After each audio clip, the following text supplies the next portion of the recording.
My gears here on Stream Punk Entertainment. I am joined by Obi Spencer here on this fine March Madness Friday night. How are you? Oh, I'm good. I got some gears to grind that aren't necessarily related to some of the subjects that I know we were mapped out to talk about. So I will get to those in due time. I'm the So same way. maybe I'm not fine. Maybe I'm not fine.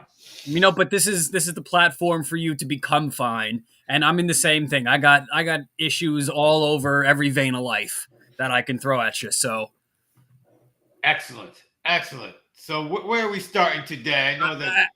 I do want to start first with this Tyreek Hill, this massive trade that ended up coming down between the Dolphins and my competent Jets, to put it that Okay. way. And they became uncompetent, or incompetent, I should say. That's the correct grammar. But yeah, so Tyreek Hill enters the AFC East as a member of the Dolphins, and I'm a little bummed out. I got to tell you, I'm looking at this trade from a completely, totally different perspective than what team got him, what they got him for, and everything to that effect.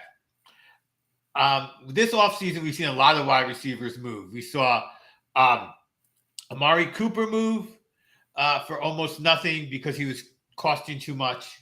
We saw Packers draw a line and they let Devontae Adams move. And we saw Kansas City draw a line and they got a great haul for Tyreek Hill. But Let's not forget Pittsburgh sending Juju, or Juju going to Kansas City. So all over the place. Absolutely. The point I want to get to though is that everybody got on Aaron Rodgers. Oh, you didn't take a team friendly deal. That's why Devonta left. Meanwhile, Kansas City had a quarterback who took a team friendly deal, went below everybody's expectation, took 10 years to spread that cap hit out forever. He still didn't get to keep his number one wide receiver. So next time somebody tells me, so-and-so didn't take a team-friendly deal, so-and-so is probably right not to take a team-friendly deal because there's no guarantee that what the team wants and what you want are going to be the same thing, and you're going to lose whomever you're going to lose. No, I think we need to get to a point where we kind of separate the Brady taking a cut in New England from the rest of the league and what these other quarterbacks are doing per their salary cap hit per team. Look, Kansas City is a fine-tuned run machine there in Kansas City, from ownership all the way down to the head coaching. So look, it's a business. Every business is going to have moves, whether it be positive, negative. Same with every good team. So you did touch on one of those gears that grind me, and Brady took a team-friendly deal. Look, I know the NFL said there was nothing shady about it and it was okay to do. But while Tom Brady was taking a team-friendly deal, TB12 company, which he is a part owner of, was hired to work for the New England Patriots and got income from New England Patriots. So I'm glad it's cyclical revenue. Yeah, it wasn't his salary, but don't forget that he took money from them in other ways, and the NFL let it go that way. I suggest every quarterback start delving into companies, maybe football tossing. The football shooters, invest in those, and then have your company, your football team pay an inordinate amount for their next football launcher or sled. Well, Russell Wilson's kind of seems to be the next quarterback that's going to be doing that. That's really going to have his brand, his athletic company coexist with him in the NFL or whatever he's doing post NFL.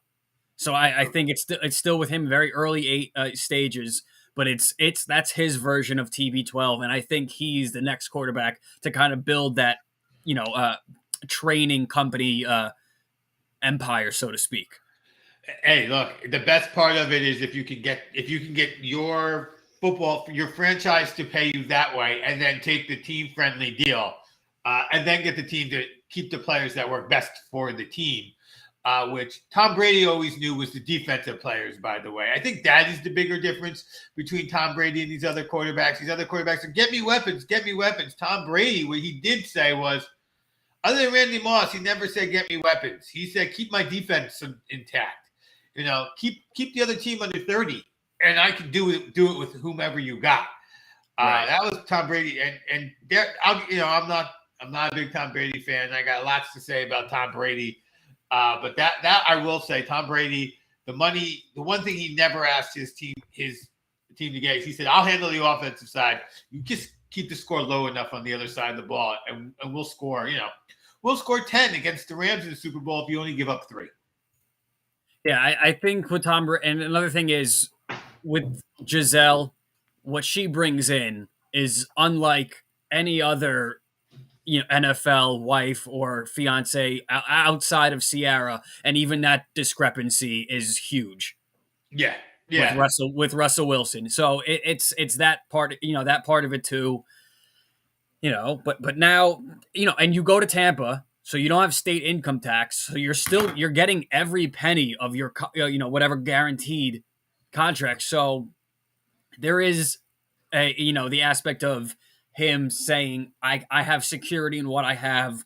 Let me chill on what I'm personally getting, and obviously that's not new. He's been doing that for years. But that does bring me to kind of where these two topics collide. Rumors of Brady not only forgetting the ownership of the Dolphins, but coming now to the Dolphins. I'm so sick of this. I can't stand it. I saw that rumor pretty well stomped out, that Tom Brady is not going to the Dolphins and is busy recruiting free agents to Tampa Bay. So I don't believe he's going to the Dolphins.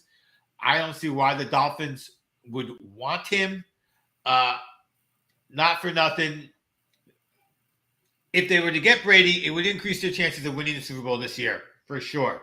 But Sure. if they keep Tua, it increases their chances of winning multiple Super Bowls over the next 10 years. And I'm not saying Tua is super duper amazing, but he's young, he's talented. You've put some pieces around him. He may be able to take you to multiple Super Bowls, where Brady, you're like, I don't know. He's already retired once. He might retire again. Plus, he might not retire. He just might get hit really hard. Not that Tua doesn't have that problem also, but I think if you are Miami, you're going to stick with your young first round, number 2 or 5 overall pick. Like, this is a guy you picked to be your future. I don't think you're going to trade him for Brady or Tua, Brady. I actually think wasn't he around 8 or 9? I think when the Dolphins ended up, I think it was like 8 or somewhat not low in the first round, but I don't know. I don't think he was a top 5 pick. He was a top 10 pick. Yes. You I keep mean, talking. splitting hairs, but still. Right. No, I do think it is relevant. 5 versus top 10. Where is he? I still think there's a big jury out on him still. There is definitely a round 1 pick 5. There's a huge jury out on him. There's no question about that. I think I fall in that jury as well. I'm still. There are questions for sure around Tua, but on the other hand, he did lead the league last year with over 70% completion percentage. So there is some things he's starting to do now. You take that accuracy, you get Waddle and Hill crossing 10 to 15 yards out, or 5 to 10 yards out. So if you hit one of those guys with 20 yards left to right to run, they're going to outrun to the corner and zip upfield and turn that 5-yard completion into 15, 20, and who knows how much further after that, which is why he's brilliant to bring there. No, and then running backs, and you have tight end Gesicki, who I love. I think they can run a very, I don't want to say a kind of dialed back Chiefs style offense, but that you between, like you said, Waddle, Tyreek Hill being able to cross across the field, Gesicki in the middle, like they have weapons, they have options. So, but I think this is the year now where Tua, all eyes are on you. This is your year to either make or break. Yeah, Well, I wouldn't say that. I'd say this is the first year of make or break. As in, don't do a Mayfield. Be a top 10 quarterback one year and then sink back down to a bottom 10 quarterback. So that's the only difference I have. But you're right. You can have one of the fastest guys in the NFL going deep, while another one of the fastest guys in the NFL is running a middle cross, leaving one of the more highly touted but yet to fully live up to his potential tight ends sitting in the middle. You are looking exactly at a toned down version because the one thing that I don't think the jury's out on Tua anymore, it is the knock. It is he does not have elite arm strength. He's not your boy No. Pennington.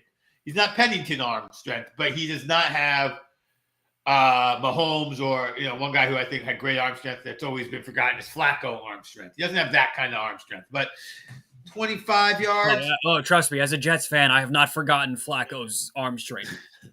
Right. Jesus, we're married to him again now. We just brought him back. Not married, more like engaged. We're in a toxic relationship. We're on and off again with Joe Flacco. You guys just keep paying him. I mean, you know what? He's probably good in the quarterback room. He probably is close to home. No, I get that. Yeah, and I don't, right. From that standpoint, like I would take Flacco over a lot of other quarterbacks. Yeah. Sure. Yeah. But other quarterbacks that are being revolved, Deshaun Watson, and then obviously the domino effect of Baker Mayfield and where he lands. For me, this is just Browns just being the same old Browns, man. Look, I think this is the most highly risky move I have seen in the NFL in an incredibly long time because it's not just that they went with Watson and he's got that baggage. They gave up everything else. They quit on a guy who the fans like if they don't love. And he's an owner. They loved him. They love. I should love. Not forget past that. They love him. And they hate that owner. And so if this doesn't work, this can be the first time you see literally a fan base finally get together and say, we are not going to the games and hold out until there's an owner. That because of the baggage he brings and the hate they have for him. If Watson doesn't work out, I suspect he sells the team within 3 years because I think it's just going to be the fans are going to massively just revolt. That's my guess, but there's a 52%, if not greater chance that Watson gets them into the playoffs. The first year he plays 17 games. So right. That's the gamble I think he's making, though. Yeah, it's like you said, there is baggage, and it's not just the fact that you brought Watson over. It was the fashion in which you did. You completely burned the bridge with Baker Mayfield, which if you didn't think that he was going to be angry or upset before, all this came out, then I don't know what you were thinking. Because if there's anything that Baker is a top 5 quarterback in this league in, it's ego. And even we want to call it cockiness, whatever. I'm a fan of Baker. I can't blame him for his reactions at all. Yeah, like they should have made Houston take him. Like you have to take him. No, you figure out what to do with him once you get in there, whether you want to use Davis Mills or Baker Mayfield. But you want to that's the one thing we'll give you all these, we'll take you all, and you're just going to take Baker. You decide what to do with him. And you could say, for them, they'd be like, yeah, he's just going to be here until we can move him for something else because we have Mills. But and they supposedly like him a lot. I like Davis Mills a lot. I think he was when you look over it in the end, he was the best. I think the best rookie quarterback. With all due respect to Mac Jones, he had a lot going on to help him. Whereas Davis Mills was in the single worst situation and still looked good at times. So I think Davis Mills. If that organization gets its act together, which of all the organizations Deshaun Watson wants to go to, like this, he going from one of the worst run organizations to another questionably run he didn't pick the solidly run organization that was interested in him in terms of like the Saints or even the Falcons. Like Deshaun Watson had some say in this, and he chose the Browns. Like, dude, that. After reports saying he didn't want to go to the Browns. Okay. But I thought he had a no trade clause. He didn't, or he did, and then supposedly he had lifted it for that. I Yeah. don't know. I don't know what changed. Okay. Yeah. I mean, you're right. Reports originally didn't, but maybe it came down to Houston saying this deal's too good. I'm not going to accept the deal. No one's meeting this. Maybe Houston said it's either here or you're stuck here, and we're not playing you, and another year wasted. I mean, because Houston could do that if they were, because they aren't paying anything for Mills, who's a late round quarterback pick. So what they're Right. paying for two players is still what they're paying for one. So maybe Sure. that was what Houston told them. This is way too good for us not to take. And and Atlanta and the Saints may have in the end floated it through their fan base and said no. Like Michael Thomas may have said no, and Michael Thomas will screw it. He won't play. He'll say he's hurt too. Michael Thomas will do that. So Michael Thomas feels a way about him or something, and so maybe that. And there's lots that went on that's where he ended up. I was surprised. I think it was the riskiest team to take him. And I think it was an unbelievable amount that they paid for a guy who did not play for a year.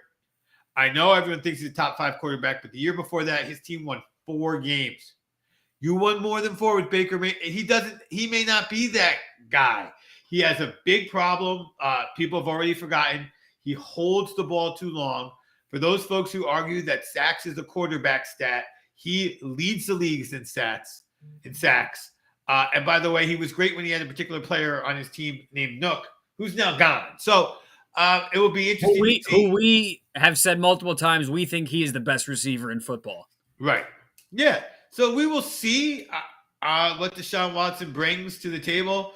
I did debate whether if he went there, if that division at the time my conversation was being had, does that division compete with the AFC West as the best division? You got we've had maybe with you we had that conversation. I think more free agents have ended up in the AFC West since that conversation, and so now it's not even close. But it certainly looks like if you want to go to the Super Bowl, you should stay in Green Bay or Tampa Bay and have only one team to face, and possibly, like what Dakota Prescott's going to show up and who's there are some other teams, including the defending Super Bowl champ, but the great quarterbacks are all in the AFC right now. Yeah, for sure. Which is going back to the whole Brady thing coming back. He's not going to come back to the AFC with all that quarterback play. So, Right. So yeah, no, forget that rumor. It's just the whole Browns thing with they're coming out and saying, "Oh, we want an adult at quarterback," and then you pick the quarterback with the most immature, to say the very least, just outlandish, ridiculous behavior, accusations, and it's horrible. It's horrible. It is. Right. So for them, and that's what I'm saying. The Browns just being the Browns, just their whole just hypocritical thinking. Like I can't find myself to even understand what their logic is in the fashion in which they brought Watson and choosing Deshaun Watson. It's mind boggling to me. It is and I wonder if, by the way, the one other thing is, they gave him that ridiculous deal with the restructuring. He's getting $1 million this year. I wonder if the other two teams were like, no, we're not going to do that for you. We're not going to take the salary cap hit later. I wonder if that was the deciding factor, because that's just crazy. He's getting paid $1 million this year. Right. And don't be surprised if the NFL owners decide, we're going to suspend you next year. Well, yeah, you can play this whole season. We're going to suspend you next year. Congratulations, you're not outsmarting us. And Kamish can be kind of what's the word I'm looking for here? Petty that way. Like he can be. Like don't doubt. You try to look. Remember, the real reason that Brady got suspended for 4 games of Deflategate was not Deflategate. It was breaking the phone. So Kamish is petty. He's petty. Don't forget that. Yeah, no, definitely. And so like I said, if I'm Baker, I'm out. Don't even. I'm not even really straight up. Like I'm not returning calls. Like I'm at that level too. So Yeah. now where does he go? Where is he? What is his career path now? Is I it think backup? Is it a starter again? it's really going to be a matter of a where he lands, and that's the big issue. So is it, and are they going to cut him, or is he going to get traded? Because if he ends up like, there are definitely teams where he would be a starter. Pittsburgh comes to mind. Um, he'd make a play here in Philadelphia to be the starter. That's a good team. Him rallying around Philly and vice versa, Oh yeah. San Francisco, like like most people have Jimmy G over him, and then you got Trey and Lance. So then San Trey Francisco, Lance in the picture, right? but Seattle will be very. I mean, New Orleans, I was gonna say the Saints. Atlanta, yeah, all those teams that were interested in Deshaun Watson will happily give a lot less up to get, I think, Baker Mayfield. That is my guess. I I don't. personally like the Saints. Think forgetting, especially from Drew Brees, you can throw the whole height and all that aspect of it because they're the same height.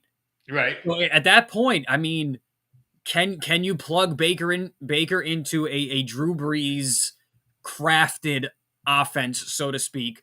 Whatever. What I don't know what Sean Payton's deal is, whether and that's another thing too with them. Yeah. Yeah. I mean, So the Saints are an interesting organization. They have obviously don't have Sean Payton coaching anymore, but they're there. I mean, they're not Carolina. Who's Carolina's quarterback? Your old boy, right? He's still Sam I quarterbacking. yes, Sam I So am.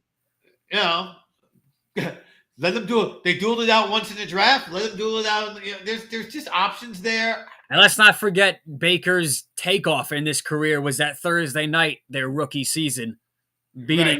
beating the Jets, Yes. and then Baker became the star he was. So Yep. Yes. go Yeah. ahead, So yeah, go beat him out in training camp. Sure. yeah. So I mean, I think there's room for Baker in the NFL. As somebody said, he's definitely one of the 32 best quarterbacks in the NFL right now. Yeah. Now, is he Oh closer yeah, to 100%. 20 than to 10? Probably. But that means, there's still 12 guys he's beating out, give or take. So, um, you know, 30 of the teams could probably use Baker Mayfield over the quarterback they have, or at least to compete with the quarterback they have. And I don't think any of the quarterbacks coming in this year are better than Baker Mayfield No, either. that's another thing too. Right. I would take Baker tenfold over any of these quarterbacks, especially rookie year. Yeah. Yes. Absolutely. I'm not even thinking twice about it. Yeah. So the one team that's not going to get him is Pittsburgh. That'd be the one I'd be most interested in seeing him get, because I would really, get to see him play twice a year against Cleveland. Yada yada yada. Still gets, whatever happens. So that would be interesting. But I don't think that's the one I least expect to see him fall in. I expect to see him in the NFC South up against Brady, because that's the division that needs the most quarterbacks. And if you're in a position to draft one of these quarterbacks, wouldn't you trade that pick for Baker Mayfield? Like, especially with some of the other players that are available in the draft, where you'd be like, take one of these defensive tackles, please, and we'll take Baker Mayfield off your hands. Right. 100%.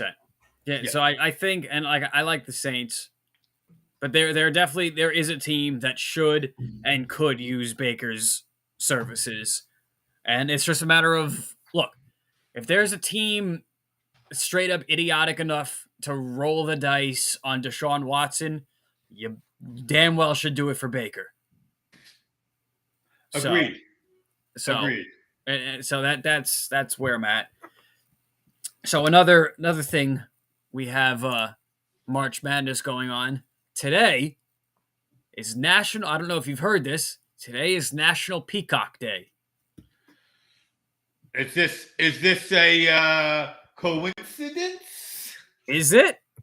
I don't know. You tell me. I think the stars aligned somehow for this. Okay. And I honestly, I rolled. JD convinced me. We were talking about this all week on our shows.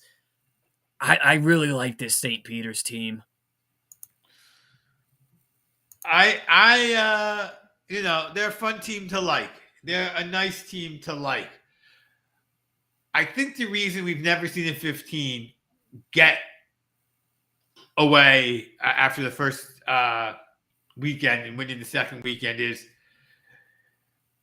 the fifth, the two seed overlooks them, or isn't as, or whatever. Then the next seed hasn't had time to look at their tape and was planning on playing the two seed. Now you're playing what? They're playing a Purdue seven. They're 3. playing a three seed who's had some time and knows Yeah, now yep. that this is a real team, understand the tape, and I think this is where the top 15 teams in the nation usually have really good coaches. Not all the time. And this is where that's, I think, going to matter a lot. I would love to see the Peacocks go on. Who wouldn't? I mean, honestly, who doesn't want to see them go on and continue this journey? But I have a hard time expecting them to do so right now. I think what happens is, like I said, I think when you have a week to prep for them and you know that they're not a pushover, it's a different mindset than when you either have a day or you thought they were a pushover because you were 15. And plenty of 15, we've seen this before, and we have definitely seen this before, but we haven't seen it go further. On the other hand, until a few years ago, we never saw the 16 beat a 1. And that happened. Granted, in other seasons, the injury that affected Virginia that year would have moved that team down to a 2 or 3 seed, it did most famously with Kenyon Martin getting hurt. But they didn't move him down, and then they went and they lost because their best player was gone and their only offensive player was gone. But I digress. I think that it would be a great story. Duke winning it all. Well, if Duke gets out this weekend, it would be a great story.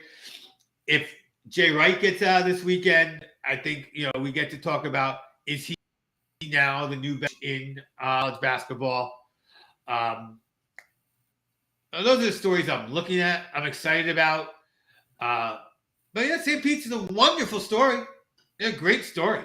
Would love to see him win 2 games this weekend. Totally shock the world. They would be nothing but cover of St. Peter's. If St. Pete's wins 2 games this weekend, even the NFL will take a backseat to college basketball next week. Yeah, no, this St. Peter's, especially with the whole universal gambling aspect of it, I put money on them. They're 13-point dogs, which a lot of people are expecting them to cover, if not win. So there is this kind of gravitational pull towards this team, and JD's been saying like they're America's sweethearts. They are the darling. They are Cinderella, and being a Jersey team, being the Seton Hall connections for him, they've got some magic, and like he said, they seem like they've been here before. They seem like they've been here not before, but they haven't been here before. Of And course. I know Yeah. Coach was like, hey, we from Jersey and New York. We ain't afraid. Me, I have a hard time being confident in just that, sort of we can handle it. This is the national spotlight. They have been on campus for a week. Probably most of the time on campus, these kids, nobody even knows who they are. Like, it's just that kind of school where very few people are aware of who the basketball. I mean, even in like a big school, Right. there's a certain percentage of kids who don't know who you are. Like at Rutgers, like it's not, always they can fill the rack, but those are the only. That's who they knows who the kids are. But at this school, now everybody knows who they are. Oh, we're in the what? What's going on? Oh, so they're now recognized on campus, and Purdue was number one in the country at one point. So Yeah, they were. don't forget that. It's tied No, 17-17, by the way, for those who are interested. yes, that game is underway. So, like I said, so you said they're tied, so it's still early on, but I don't know. And like this Doug, man, Mark. Doug's a baller. He's Mark. You know, I call him Mark. If you don't know why we call him Mark, He is Mark. so, He he is is Mark. Mark. He's He's so Mark. Mark.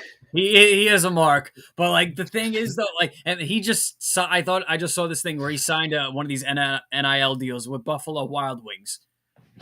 So like Nice. right away, like these kids from any school, like really a school that personally I had never heard of until the tournament. Oh, I'm right. No, but wait. Even like, can can you imagine how much money Steph Curry would have had before going to the pros had there been NIL? He had that. Oh, he carries Davidson unbelievably, and then he had another year in college, which he would have stayed for, of course, and with an NIL deal, and then got him there again. So You can go much earlier. Go to Zion at Duke. That year at Duke. Oh yeah, well Oh, that's a big name at a big school. Whereas Steph, even though he was a Curry, was kind of like, I mean, think about it. yeah, His no, brother was the one who for went to sure, Duke. His for brother. sure. So, and who's the other guy? From He's from what? another Ja?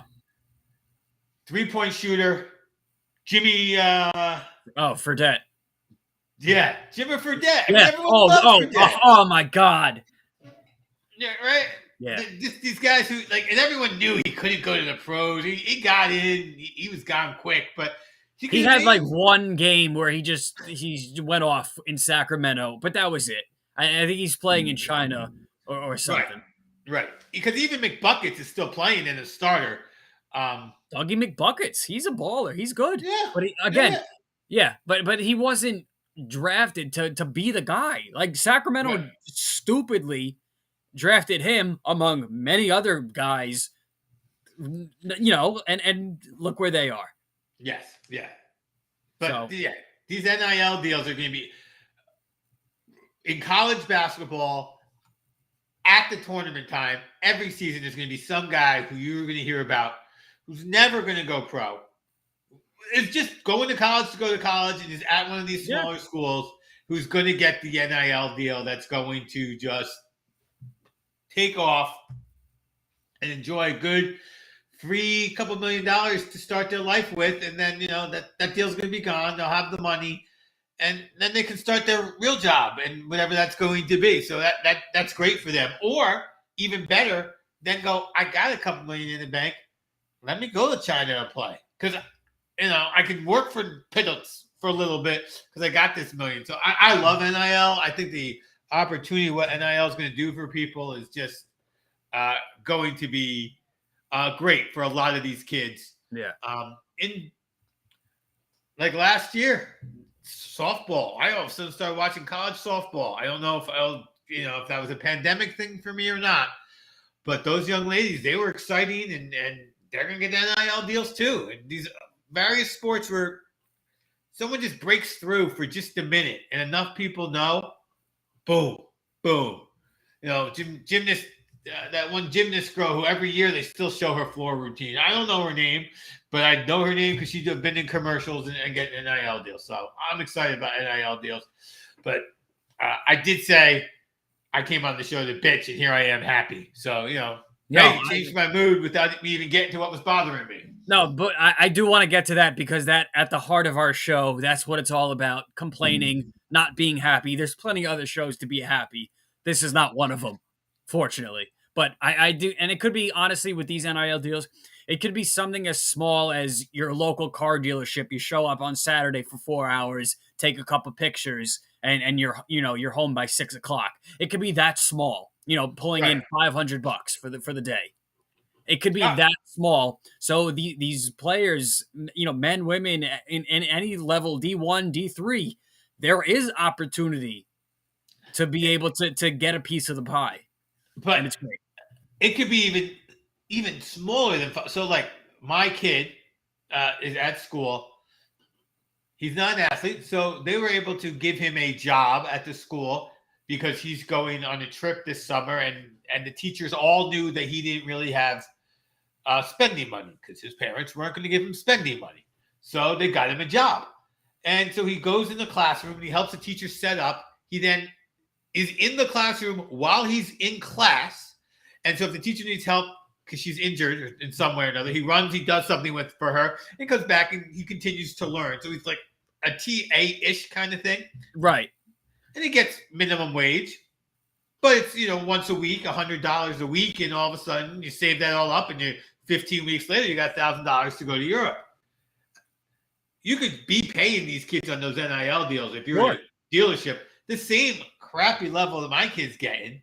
Yeah. So the dealership doesn't have to spend a lot to get the wrestler from like Soriano in Michigan, who anyone who follows wrestling all knows, and like, okay, come on in. You can't work anywhere else.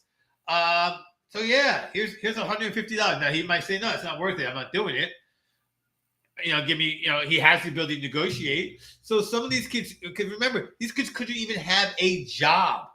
And now they can have, they can work at Wendy's just like any other kid. And their job is to stand there and smile. While the other kid's flipping a burger, paying them the same amount. But at least it puts them on even footing with the theater major because, they're playing a sport and they don't lose. They lost the ability to earn any money. So for someone who isn't breakthrough, but just somebody who has like, I'll pay someone to stand here and bring a few fans in during the season. So yeah, absolutely. But so like you said, you came here to bitch, and I want to, and I have some things too, but I want to hear what's on the docket for you. Okay, so there, I don't know how far down in South Jersey you are. So I mean, in Central where you are. So I don't know if you're aware. I'm not in Jersey. If Jersey fell off the map today, I would not be affected. I'm in New York. I'm in Rockland County, where if you're familiar with North Jersey, it's about 10 minutes away, very, very close. Yeah, yes. I when I lived in North Jersey, I used to bike ride, and we would consistently go to Rockland County, and then Nyack and suffering for drinking. So fully aware of good old Rockland County. That's where I am. So. All right. So in South Jersey, we have this thing called water ice, which is not quite ice cream, not quite Italian ice. I love it. I wouldn't trade it for ice cream, but there are some days where it's a better option. And is it a snow cone? It's like a snow cone, but it's better. It's way better than a snow cone. It's not like So snow cones are underwhelming. They're overrated. Snow cones overrated. I think that's what we should do this summer is get rid of snow cones. It's messy. It's unnecessary. The only good part is the syrup. I could just take a shot of the syrup. I don't need the ice. What do I need the ice for?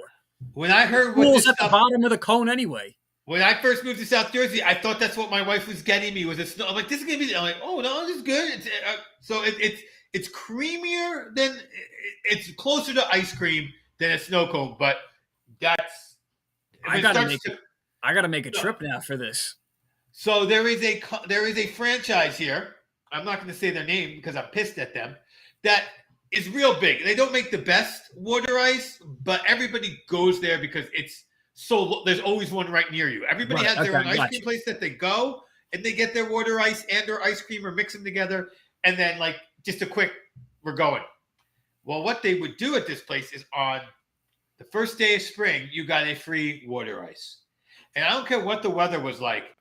There were people there. It could be snowing because it literally was snowing. Sure. And people were getting their free water ice because it was just a great tradition. So this year, because it is a bigger company in their franchise, they've got developed and decided to get an app. And with the app, they had this brilliant idea. It's not just free on the first day of spring. No. In order to make it free, you have to download the app. And then you have 7 days to go and get the free. So it's 7. So I got the app, and then I'm looking at the app. I realized the way me and my family go, it made more sense for my son to have an app and me to have the app. And then we didn't go on the first day of spring, and then it's been crappy ever since. And we're like, well, we'll go the next. They killed the first day of spring tradition. So if you're from South Jersey, you know who I'm talking about. If you think they fucked it up, you're right. I missed my first day of spring water ice, and fuck you, company. Even though I still have the app and will be using it, but fuck you. No, that's fair. Like it does take away the thrill of the one day. Yeah, it does. And The, I oh don't my know this goodness. company, but the hell with them. I'm gonna The, go and find another company's water ice and try it, this because I honestly I never even heard of this till you brought this up. yeah. So the closest I can describe, my father has found a way to almost make water ice. So he'll take like one of those frozen Italian ice cups and he'll nuke it for like 15 seconds. Okay. And it's almost right. It gelato's very close, but gelato's like, imagine gelato with like 2% less cream. Like it's it is what it is, and they have, it's usually fruitier flavors like pear, peach, and mango, and then sometimes you mix it with custard, soft ice cream. They call it custard, and you get the soft ice cream. It's a wonderful treat. If you ever make your way down South Jersey, I'll take you out for water ice. I gotta make once the weather permanently. I don't know whether it's the weather down there by you, but it's I don't know what to expect when I wake up. It has been like it was 70 and then 40. So all right, so And it's like, we're in the same boat. yeah, it went like, it went from a day I was out in shorts to a day like Yeah, I was, because it was the next day, then it feels like it's even colder, right? Like you go from 70 to 40, you might as well have gone from 70 to 20. You are so bundled up because you're shocked to the system. I have. Yeah, no, that kind of brings me to a point that I've had this theory for years that 50 degrees, or even you could push it to 60 degrees in the winter, like a March 60 degrees is not the same thing as a September 60 degrees. Yeah, you're No, 100% right. it feels like a 15-degree difference. Well, if you have friends who are in Florida and then they come up here and it's 70, they're like, better when they come up here in the winter and it's like 60. They're just like, oh, and you're like, it's beautiful today. What are you even talking about? That's part of it. Yeah, yeah. Okay, so I don't feel crazy. No, you definitely get used to the temperature. Doesn't mean your body behaves differently, but just the way you interpret it definitely is like, oh, yeah. I totally agree. And then for you, you're in and out of in and out and in and out and in and out all day. So that's even worse. Dude, I'm changing the temperature dial and the like crazy, and the windows. I can't on one day have the same like it's always changing. I can't stay comfortable. Is your truck nice enough to have like you can actually put the thermostat to a number, or is it just a red to blue?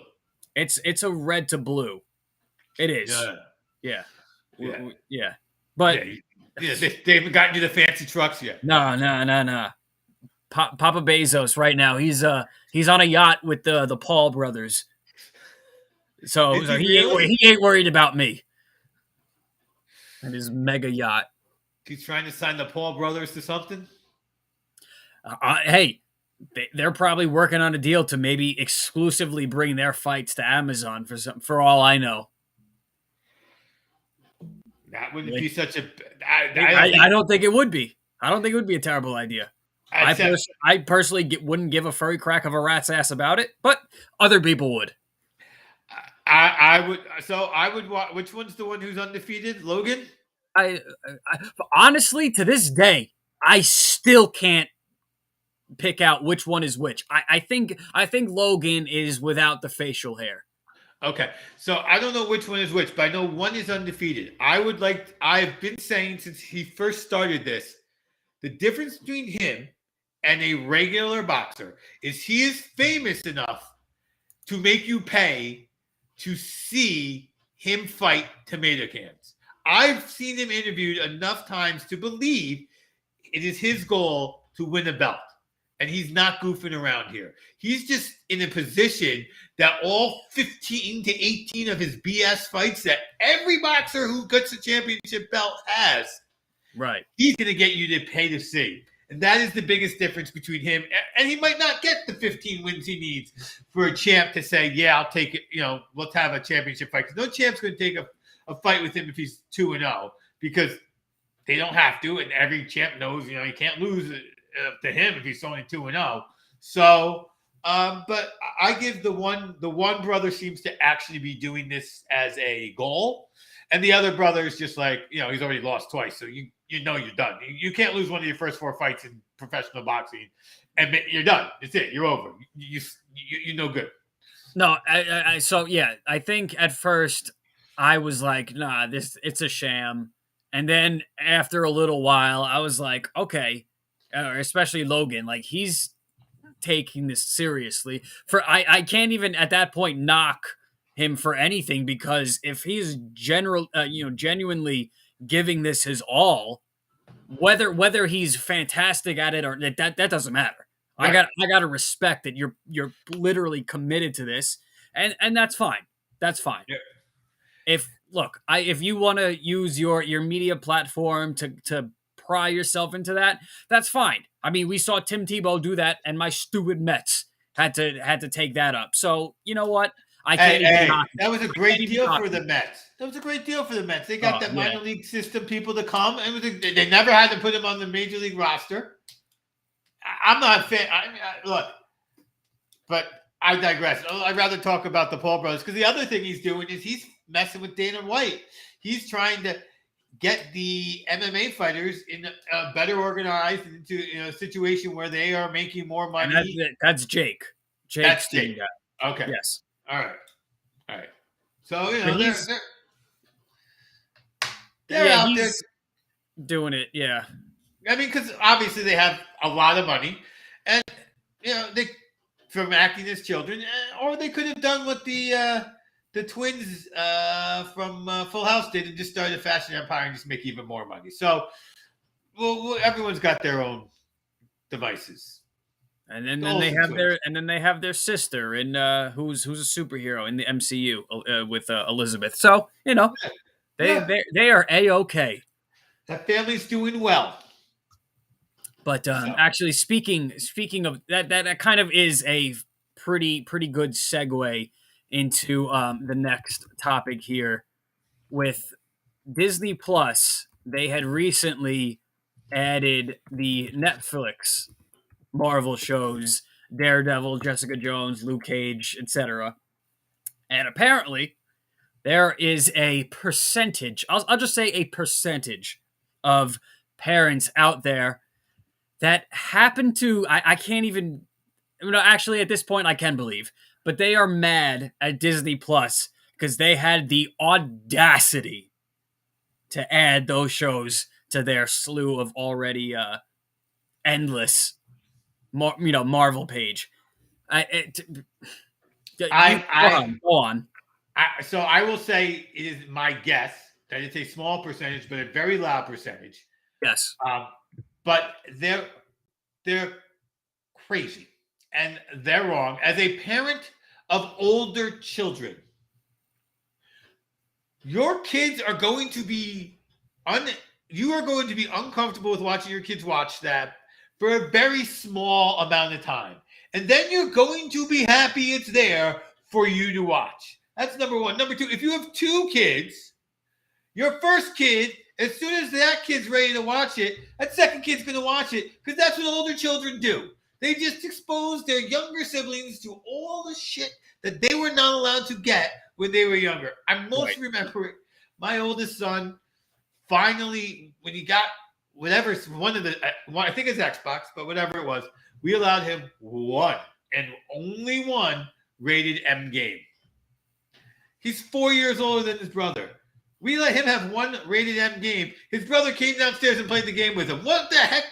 We didn't stop that at all. By the time his brother was 2 years later, his brother was getting all the rated M games he wanted. Like, we just broke. Like every parent. We're like, sure, rated M games, whatever. They really not, that's what happened. So, but are you mad at the game companies or the store that you bought or whatever because no, right? That's idiotic. That's stupid. That is the only look. Don't give your kid the Disney Plus password, and you'll be okay. The reason they're angry is they're having the TV babysit their kid, and now the kid's going to accidentally watch something. Um, Look, okay, I can't. I had the TV babysit my kid too. So how about you don't get Disney? Hulu will babysit you, and then we'll watch Disney Plus when we're together. In such a short period of time of your child's life and your family's life, you're going to be happier later when that stuff's on there. That's the thing. You're going to be happier later. I can't justify the logic of okay, you know this is perfect. You're a parent of older. I'm sure you've done this countless times where you walk into the living room or a bedroom, whatever, and they're watching something, and you don't know what it is, so you're standing there and you're watching it for a minute or two. It definitely has happened. Right. Okay. So you ask your son, "Oh, son, daughter, what are you watching?" "Oh, I'm watching Daredevil now on Disney Plus." You've been already watching this for a few minutes, and you know a couple words and the context, and it is a mature show. I'm not saying that every kid should be watching it. That's No. not the case, but it is a mature show. So if you're, I'm not gonna stand there and so you're gonna say, "Oh, this is Daredevil," and you're watching it, and you're not gonna stand there and be like, "That goddamn Disney Plus! How dare they put this show on their platform like that?" That I can't justify connecting those dots. That logic just makes no sense to me. Uh, because I'm telling you, the reality is, as a parent, Yeah, I don't have kids, right? so you The give me that the perspective. box babysits your child. You don't, and so what these parents have done is here's Disney Plus. Watch it all you want. It's safe. I am not worried that you're going to watch something that you shouldn't watch. You're just going to sit there and you're going to just watch Encanto 1,000 times. Ugh. Oh, my kid's a superhero fan. They're just going to watch this show 870 times. So every time you walk in there, you come in, they're watching it. On your left, there comes all the holes over. On your left, because kids will watch the same, think as an adult you'll watch, kids forget it. Yeah. Oh, yeah. So the problem is now the kids going through and like, oh, what's this new Daredevil thing? The reality is most kids, by the way, if you say to them, you can't watch Daredevil, you can't watch Sarah, you can't watch those shows. Most of the kids who are being babysat by TV will go, okay. And not just my kids. My kids weren't particularly good kids or particularly bad kids, but don't watch that show.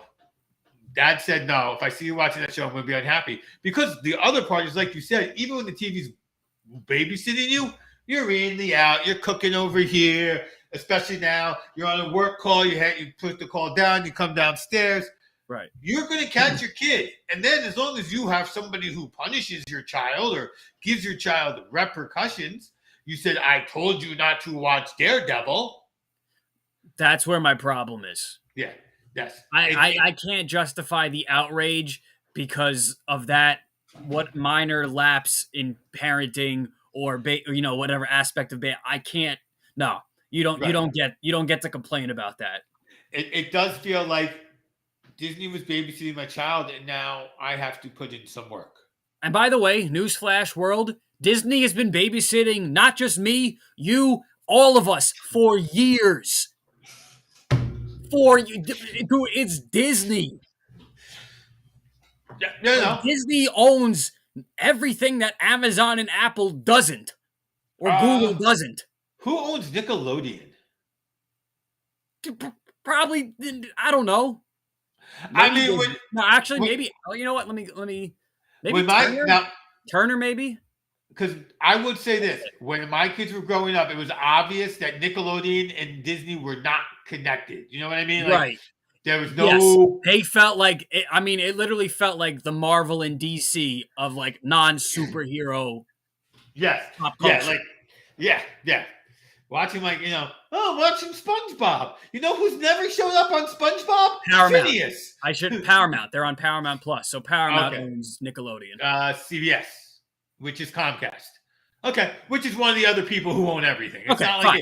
like that's fine. Fine. They're not out there independently on their own. And we're Nickelodeon. No, but really, at the end of all these companies, it all trickles down to like 10 major companies, and that's it. Yeah, yeah. I mean, it's It's still insane. funny. It's still ABC, CBS, and NBC, and then they're owned by a parent company. I think it's Viacom, Comcast, and Disney. I think those are the three big ones Yeah, now, as I say it yeah, out loud. And most of your other stations are owned by them in some way or other. And then Netflix, Hulu, Amazon, Apple hanging in there like for now. yeah, for sure. Yeah. But I just, Yeah, no, I saw a headline or two on that, and my thought was very small group. yeah, They let sure. they let the TV babysit. They're very loud. We're going to hear about it for a little bit, and either they're going to realize I just tell my child no, and if my child does that, there's repercussions. And I'm not telling anybody what those repercussions. I'm using the term repercussions for a reason because every child needs a different repercussion, and then you move on from there. Yeah, I don't want my young kids see. My kids are old enough now for anything, but I don't want my young kids watching Jessica Jones. That's probably not the best option for them. Uh, Daredevil, the first season, depending upon. It also depends on where you draw lines. That's are you an okay with violence but not okay with sex kind of parent? Are you okay with drugs but not violence or sex or whatever your different lines might be? Might Right. depend which one of those shows is okay for you or not. Yeah, but just the whole thing be like, Disney, you, shame on you. Shame on you for putting those shows on your plan. I just, no. You can go to hell with that. I don't want to hear that. And here's the other thing: it's because they're opening it up for more adult things that are going to be on there. It looks like that Moonlight show is not going to be a pleasant show for children. Oh no, Moon Yeah, Knight I think is going to be the darkest of these shows. yeah, yeah. Like it's going to be. So I mean, the point is either they use the platform for what it is and get their stuff out there and compete with Netflix and Prime and Max and everybody else, or they don't. Peppa And fucking so pig. what? Peppa fucking pig. Peppa. Another bro repeat. Like bro, I can't. Oh George. Oh, what are we doing today? Sounding like yeah, drives me nuts. It's like an ice pick in the Well, ear. well, why were you watching it? No, just like because I no, I got the girlfriend and the nieces and the kids. Oh, So oh, just oh! a general exposure to this, I did and they not. got to and I they did got to be not know jumping you on. had. I did not know you had youngins in your family. Extended, yeah. Yeah, No, yeah, and gotcha. they got to be jumping on the Disney, and everyone's got their own thing, and it's just Oh at yeah. one point it all just comes together and meshes, and I don't. All these shows are the same to me. Oh, you. If you have kids someday, your children will watch some things that are just like, how can you love this? This is what you love. You're gonna make me watch this over and over No, again. it's funny because there are some of these shows where just preemptively, like when I do plan on having kids fairly soon, and just thinking to me like, yeah, I could watch that with my kid, sure. You know what? No, That ain't half bad. I know there's some you love, even Yeah, for the littlest kids, and then there's some like look, as I said on this show before, I think with Scott, and then all of a sudden your kids watching Avatar: The Last Airbender, and you're like, this is one of the best shows I've honestly ever seen in my entire life. Thank you for introducing this to me. And then Phineas and Ferb, I love Timmy Turner, I like, and then there was like the kid had like my kid loved Thomas, and Thomas was I bad. was on Thomas when I was very young. Okay. Thomas was bad. And then they made the Thomas movie with Alec Baldwin. I don't know if you saw that. And if you did, you like it. But if you did like it, I would encourage you to go watch it again. Because you'll realize what you made your parents do. I don't. If you I if you did maybe if it's probably like this memory that would be unlocked that yeah, I probably did, and I just don't. I don't know when it was made, and you are obviously about a decade older than my kids, so you may have just been, and Thomas again is one of those shows that you watch from like 1 to 4, and then you're done with Thomas. Like Right. Thomas is just probably one of the earliest shows you remember watching. For me, the early shows was like Thomas and Barney. For me, Right? Yeah, yeah. I mean, we used Thomas was involved in potty training. Like that's how young my son was when he was watching Thomas.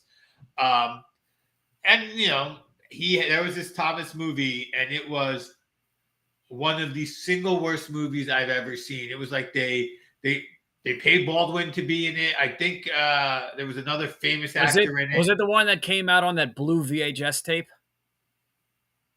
Maybe it was on VHS. I don't know. I weirdly like vividly remember this bright blue VHS tape. Same thing with the Rugrats having that bright. I don't know if you remember the bright orange VHS for the Rugrats movie. My kids did not No, do a Rugrats phase. They were just no. I think Rugrats was kind of gone by the time they were uh, growing up because I had expected to do the Rugrats and then I didn't. Yeah, I'm a VHS kid. So a lot of these like and then like Barney with like a white or purple one, like these bright colored VHS tapes for some of these kids movies. Like we're talking about it now are like popping into my head. It is pretty bright colored. Thomas is on it with a yellow claw chasing him, and then Alec Baldwin's on the cover with another little kid. Thomas and the Magic Railroad was the name of this movie, and it was unbearable. And he watched it again and again. And I think he wore out the VHS, and so we got the DVD, and he wore out the DVD. Like it was his favorite thing in the world. It was tough. It was tough. And like I said, then like I told you before, the younger never really was into Thomas because by the time he came around, the older was watching other things, and he just was watching what his brother was And you watching. just jump right. You just jump right in. You skip the horribly young stuff. Although he did have a Teletubby, and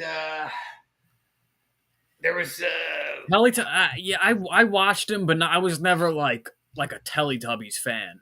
yeah, he was not like a huge Teletubbies fan, but he did like the younger one when he was in his big television phase. I was actually unemployed, so I watched a lot of TV with him. There was a Chinese show where they taught you Chinese. That was a big favorite of his. So we were working on Chinese, and we could count to 10 in Chinese, and then I got a job. And now I don't think he even can say And now and then 11, 12, 13 can't. You just don't know. No, You just got a job, and then the rest of the letters, you just the numbers you don't know. That's right. That's right. That's hilarious. I don't know, but I'm feeling refreshed now. I got a lot of this weight just Yeah, I'm forgiving the lack of water ice or the end of the water ice tradition. I got to bitch about Thomas, which is one of the favorite things in the world to bitch about. So I'm good. I appreciate you hosting tonight. yeah. I'm we've been had audio issues right before we started, but I'm glad we got that ironed out because this is good stuff and Yeah, it's good. It's good to kvetch and get it out there. It is. It is. Oh, speaking of, I'm now that it only took me over an hour for me to remember this, but I'm glad you're here because I wanted to just briefly bitch about why my Miami Heat lost to your Sixers without Embiid and without Harden. I have a theory on this. I am telling you, the reason Harden and Philly and Embiid were resting to begin with is because who the heck wants to be the 1 or 2 seed and have to play the Nets? Like the 3 and the 4 seeds are the good place to be. I think Miami was trying to lose. The Sixers were certainly trying to lose. Oh, I don't know. I watched the end of that game. Tyrese Maxey took over like he was goddamn Allen Iverson. Look, the players, in general, my opinion is always, yes. In general, my opinion is a GM can tank, a coach cannot. However, when it comes to playoff seedings, and an owner can absolutely tank. Yeah. But like the owner should never ask the coach of the coach and the players should be doing their best to win. The only exception is in the NBA when it comes to matchups. You can start to manipulate yourself for the best matchup because that's not tanking. That is So now the players, on the other hand, Strategizing. that is strategizing. And the players, on the other hand, are never going to do that because you want your players to play and prepare. Because every game at this point for the Heat, for the Sixers, for every playoff team is a practice. It's about gelling, it's about getting better. So how do we play when those two are on the bench? Well, they're on the bench the whole game. So yeah, Maxi's going to maximize. See what I did there? I like his that. opportunity I love when he plays. And was Butler playing that game? Because I know Butler sat the next game. Yeah. Oh no, Okay. the Heat. They were full man go. They were full throttle. And then not only that, to make it even worse, they lose the next night to the Warriors without Steph. That just lost to the goddamn Orlando Magic. So, But that was the game that. But I saw Butler sat once recently. I thought he was injured, but maybe I guess he was just. they lost. They've lost, 2 in a row to Sixers, Warriors, but like the Bucks, Sixers, and the Celtics of all on these winning streaks, and they're surging. But my Heat, nah. Let's give up. And yeah, avoiding the Nets now that they're gonna lift the mandate, so Kyrie is gonna be playing now from here on out. It's ooh. I'm a little nervous. I'm nervous.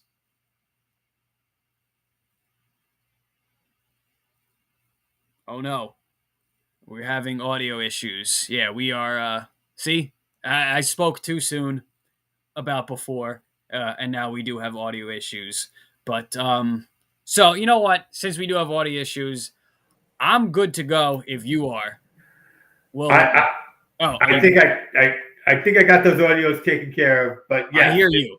Good, yeah. Okay, I hear you. Okay. But I'm not on my good mic anymore, so I'm sure our fans are ready to hear us wrap up because this sound is probably a little less than optimal. So yeah, and we got the second half of St. Peter's and the Peacocks against Purdue, who are still holding tight. They're down Yeah. 29-33 at halftime. So the Peacocks are not giving in or not going gently into that good night. Yes. So if you don't have anything, I'm good to go. I am good as well. Awesome. So for us here at Stream Punk Entertainment, wrapping up our What Grinds My Gears episode this March Madness Friday night, that is Obi Spencer. I am Brandon K. Have a good one.